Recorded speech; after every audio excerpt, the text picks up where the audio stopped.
السلام علیکم ورحمۃ اللہ وبرکاتہ۔ الحمدللہ وحدہ والصلاة والسلام علی من لا نبی بعدہ، اما بعد۔ محترم سامعین، دین اسلام میں اللہ رب العالمین اور نبی کریم صلی اللہ علیہ وسلم نے مسلمانوں کو جس طرح آداب حسنہ اور اخلاق حمیدہ سکھائے ہیں کہ ان آداب حسنہ اور اخلاق حمیدہ کو لازم پکڑو، اسی طرح آداب سیئہ بری عادتوں سے اجتناب کرنے کو بھی کہا ہے۔ یہی وجہ ہے کہ اللہ کے نبی صلی اللہ علیہ وسلم نے ایک موقع سے فرمایا کہ آیت المنافق ثلاث، کی منافق کی 3 علامت ہے، 3 نشانیاں۔ منافق کی پہچان جو ہوتی ہے 3 طریقوں سے ہوتی ہے۔ سب سے پہلا طریقہ یہ ہے کہ اذا حدث کذب، کہ جب منافق بات کرتا ہے تو منافق جھوٹ بولتا ہے، یعنی جھوٹ کو لازم پکڑتا ہے۔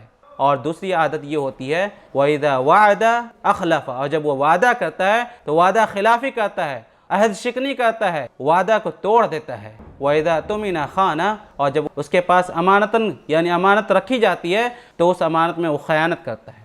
اس حدیث میں اللہ کے نبی صلی اللہ علیہ وسلم نے 3 عادتوں کو بتا کر کے مسلمانوں کو اس سے تنبیہ کی ہے، اور مسلمانوں کو بتایا کہ یہ 3 عادتیں جو بری عادتیں ہیں وہ تمام کہ تمام عادتیں منافقوں کی عادت ہوتی ہے، لہٰذا ہم تمام مسلمانوں کو ان 3 عادتوں سے بچنا چاہیے۔ آخر میں اللہ تعالیٰ سے دعا ہے کہ رب العالمین تو ہمیں بری عادتوں سے بچا اور اچھی عادتوں کو اپنانے کی توفیق دیں۔ آمین، تقبل یا رب العالمین۔